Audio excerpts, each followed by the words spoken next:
Watch out, boss!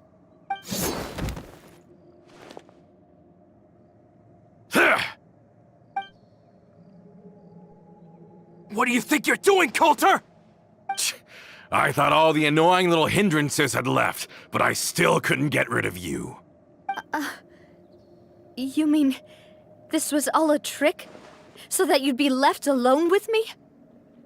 Colter, are you with Romeo too? Oh. I get it now. You knew about their plans all along. You only told us they were doing badly so that we'd drop our guard.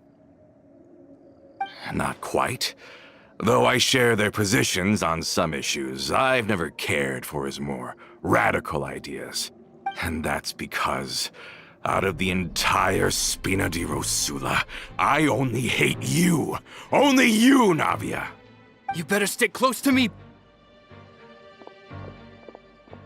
Romeo promised me that he would leave Poisson alone if I could just take you out. But it was like you were glued at the hip to that pesky traveler. You never gave me a chance to make my move. Romeo has lost his patience. I didn't have to be here today, you know. But I swore that I'd kill you, even if it meant being buried with you in the rubble.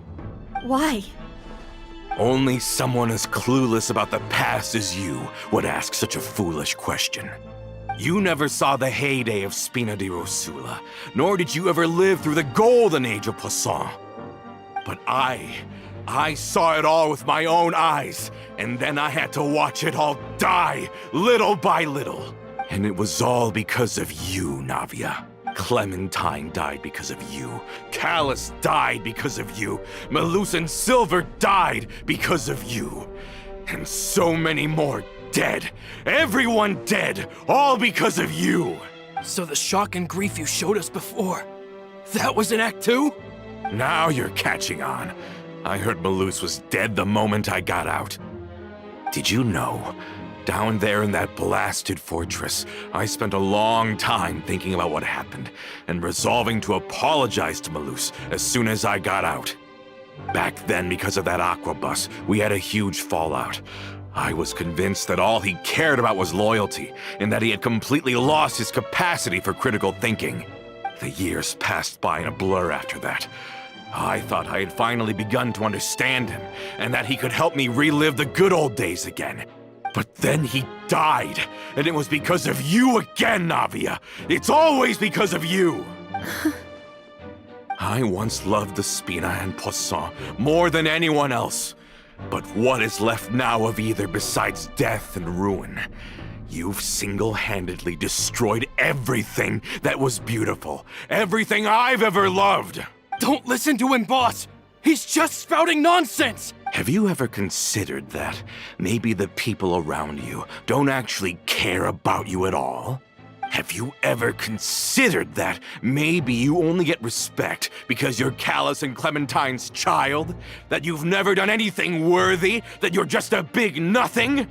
Have you ever considered that maybe people don't stay in Poisson because of you, but only because they have such beautiful memories of the past before you came? Because if you do falter, there'll inevitably come a time when you'll have to face the consequences. And when that time comes, those most precious to you really will throw themselves in front of you and pay the price for your mistakes. Yeah, looking back on it now as an adult, I can hardly believe how patient and kind everyone was. But is that really why they support me? Is their kindness... Shut your mouth! I, for one, really like Miss Navia, and my mom loves her too! I don't know how to explain it, but I like her, and that's that! I'm sure Mr. Malus would be extremely disappointed in you right now. You've somehow managed to pin the blame for every mistake and tragedy in our history on the boss herself. Get out of the way, Florent. I don't want to hurt you. You're gonna have to. Boss, there's no time for this. Stop hesitating and get out of here before you get buried. Maybe you think you're being the realist by painting the history of the Spina and Poisson like this. But the love that I felt from everyone was just as real.